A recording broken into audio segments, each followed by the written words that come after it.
დღეს მინდა გოგოებმა გადავწყვიტეთ დავით გარდენსში ვივახშმოთ. პირველი კერძი რაც მოიტანეს. პირველი გავსინჯოთ პასტა. გემრიელია და ვფიქრობ პასტის მოყვარულებმა აუცილებლად უნდა გასინჯოთ. პიცა ნახეთ რა კარგად გამოიყურება. კი განსხვავებულია. განკარგო.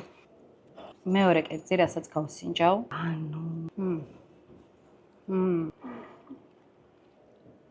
ეს უფრო პესტოს მოყვარულებისთვის. ანუ ყველი ნახეთ. ეს არის სეზონური ხილის ლიმონადი. ელენემ სწორედ შეათასა, ჩუპა-ჩუპსის გემოაქ. ხათ რა პიცა დავაგემოვნო. უკაირა. გემრიელესია. მე როგორც ყავის ექსპერტი, ყავასაც სანთით რეკომენდაციას ვუწევ. ეხლა კი დესერტის დროა. ანუ ხელოვნების ნიმუშია და არ მინდა რომ ჭამო. წადი.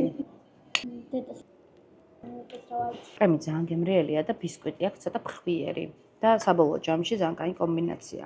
მოდი ახლა უცებ შევაფასოთ. პირველ რიგში გარემო არის იდეალური, მყუდრო, შვიდი, ნათელი, კარგი, ძალიან კარგი. რაც შეეხება კერძებს, აქვს განსხვავებული და არომატული გემოები. ვფიქრობ, რომ აქ ერთხელ მაინც უნდა იყო ნამყოფი თუ გიყვარს გემრიელი რაღაცეების გასინჯვა. მსახურებად ძალიან მომეწონა, ყველაფერი ერთდროულად მოიტანეს და რაც მთავარია, ძალიან სწრაფად. მოკლედ და უფრო გასაგებად რა ვთქვა, ეს ობიექტი ჩემი ფავორიტ ობიექტებში შევა. წავედი. პაკა!